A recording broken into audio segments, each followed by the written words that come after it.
My husband, 39, and I, 35, female, moved to this country years ago when we first got married, following his work assignment.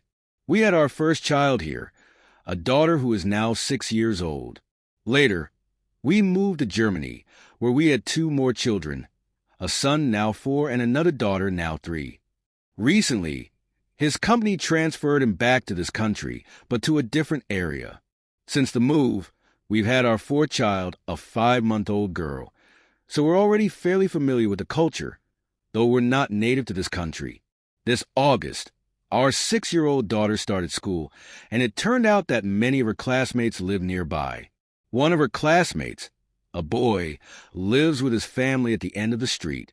When we moved to this neighborhood in May, a few close neighbors welcomed us, including the boy's mother, whom I'll call Astrid. Astrid seemed particularly taken with my baby, though I brushed it off since it's common for people to fuss over infants. That same day, Astrid shared with me that she'd lost 2 baby girls. She mentioned how lucky I was to have so many daughters, while she had only boys. The next day, Astrid came over with her husband, whom I'll call Morton. They both seemed overly interested in the baby, showering her with compliments. Morton also remarked that our eldest daughter looked like his son, going so far as to say they could pass for twins. This surprised me because, in reality, our daughter has very light blonde hair and gray eyes, while their son has darker blonde hair and hazel eyes. I corrected Morton by pointing out the differences, but he insisted, suggesting that she could pass for his daughter.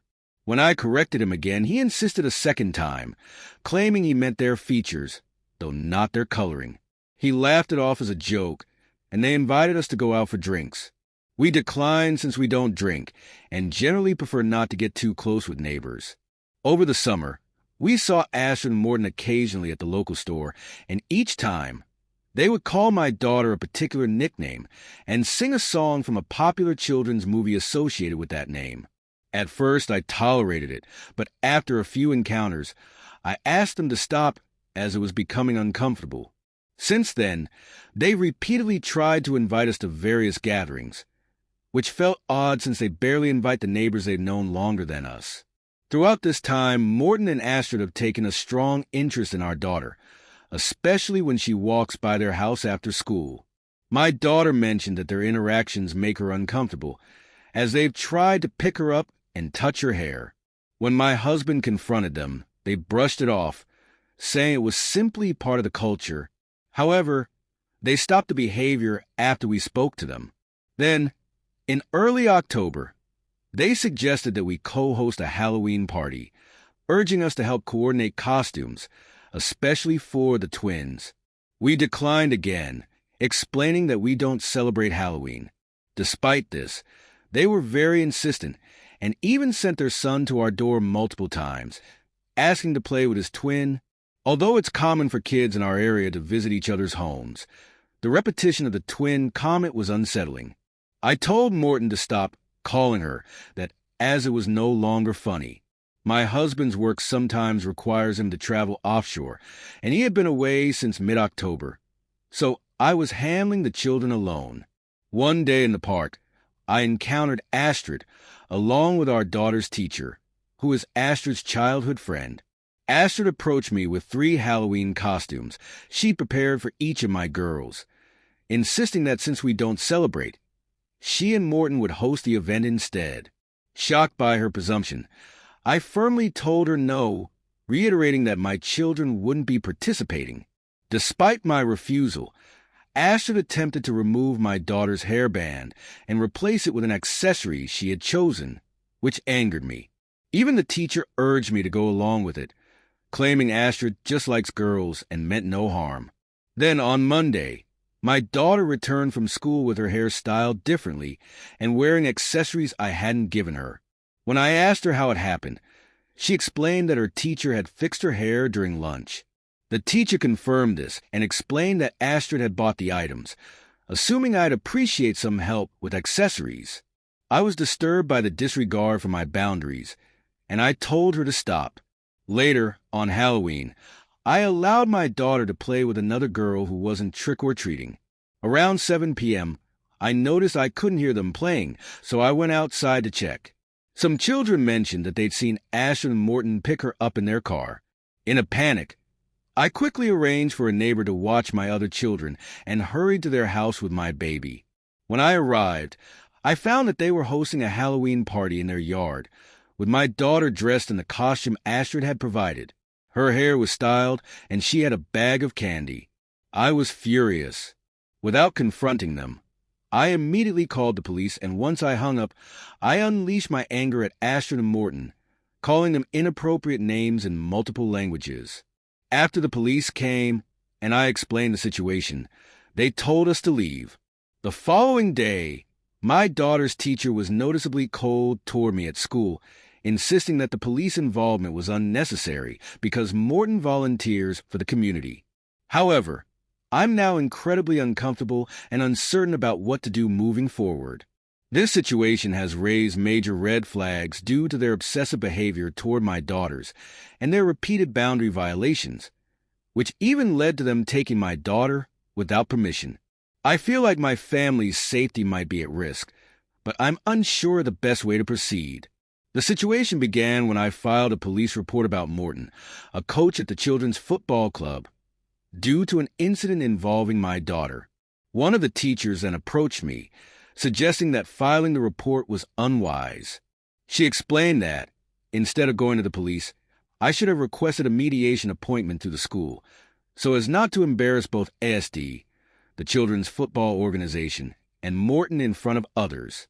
She also mentioned that she had been the one who helped my daughter change into her costume for the event, adding that it's common for teachers to assist students with changing in our country, so there was nothing unusual about it. She emphasized that ASD, who has been grieving from losing several children, may be behaving differently due to her personal losses. The teacher said that if ASD and Morton overstepped, it wasn't intentional, and they didn't realize they'd crossed a line. She advised me to drop the police complaint and said it wouldn't happen again, reassuring me that ASD and Morton are good people. She also suggested I should feel grateful that others think so highly of my daughter. However, on Friday, I had to go to the police station to make a full statement. Despite the teacher's advice, I didn't feel comfortable canceling the report. When we made the report, it took 2 days to complete. On the first day, we spoke with 2 female officers, but a male officer eventually joined, offering us water and engaging in small talk. During the conversation, he revealed that he is the ex-partner of my daughter's teacher. He claimed he hadn't spoken to her about our case, citing confidentiality, but his familiarity with the situation made me skeptical. On the second day, we finished the report with the 2 female officers, and the ex-partner of my daughter's teacher joined us again. He said they would speak to ASD and Morton, but the police seemed dismissive of our concerns. They questioned my reasons for not allowing my daughter to attend a party, giving me the impression they didn't fully understand the seriousness of the issue. When we returned home that evening, ASD and Morton came to our house, knocking on the door. I didn't answer. The next day, while my daughter was playing with the neighbor's children, she noticed SD across the street, taking pictures of her. They came by again the following day, knocking persistently and saying they knew I was inside and just wanted to talk. I refused to open the door, eventually calling the police.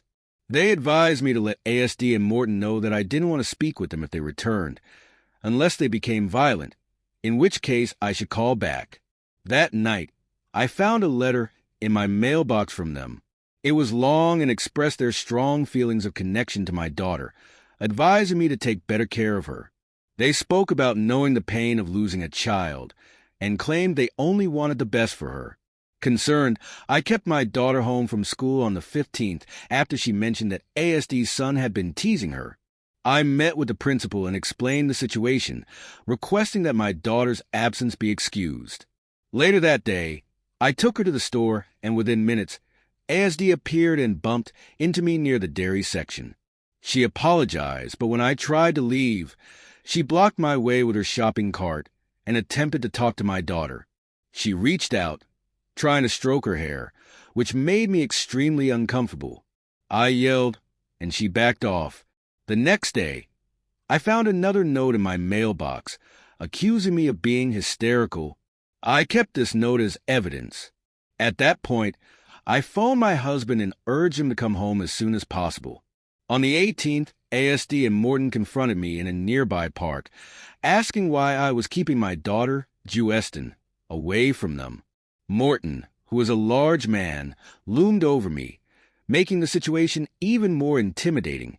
From the beginning, there was tension between me and a couple named Astrid and Morton. The situation began to escalate, and I started to feel intimidated and unsafe in my own home.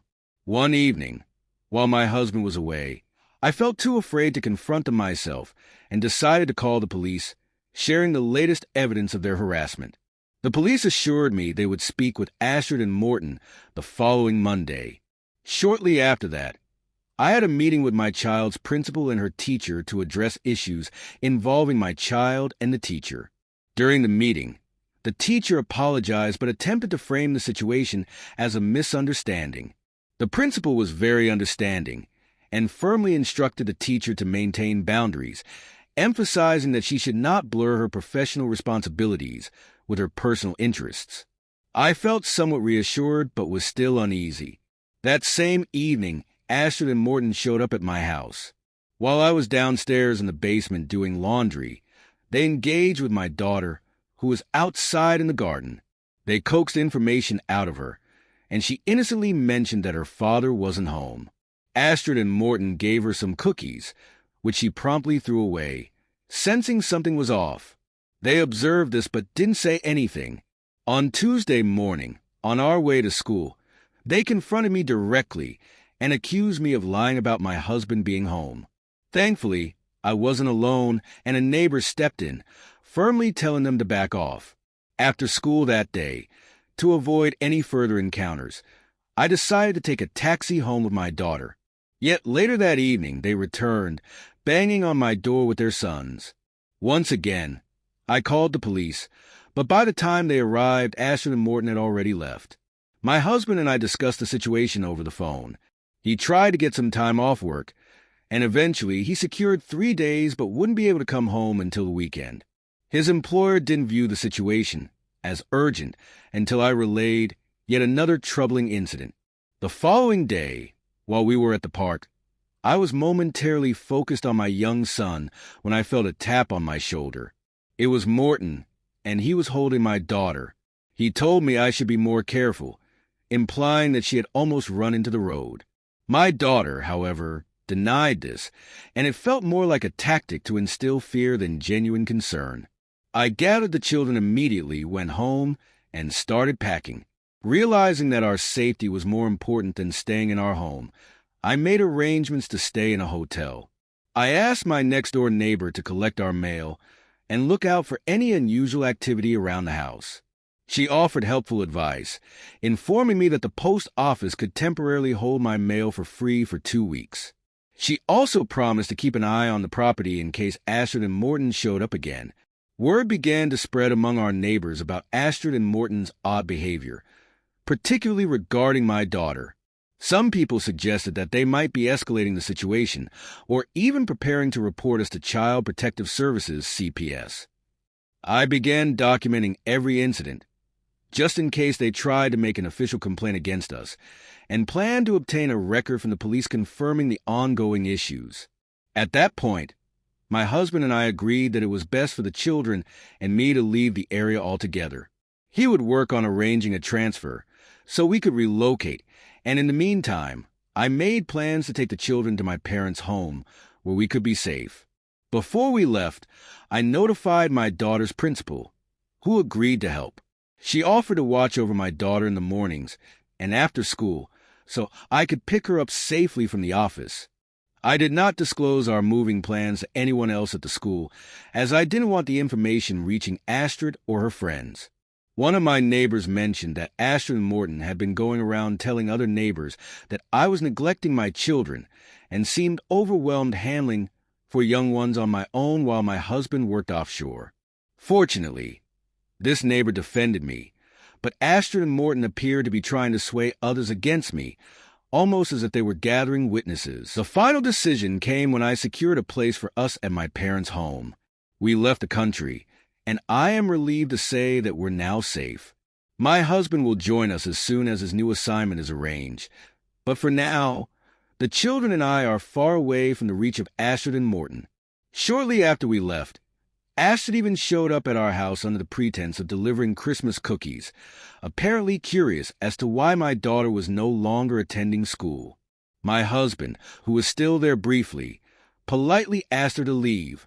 As for my daughter, I left her principal with instructions to inform her classmates that she was sad to leave, but that our family had moved. I didn't want her teacher or other parents to share more details, especially if they could get back to Astrid. I've advised my daughter not to stay in touch with her friends back home for now, as it's just too risky. I hope that she will make new friends in time and won't miss her old ones too much. In all, it was an exhausting experience, but I'm grateful for the support I've received along the way. For now, my focus is on keeping my family safe and looking ahead to a fresh start.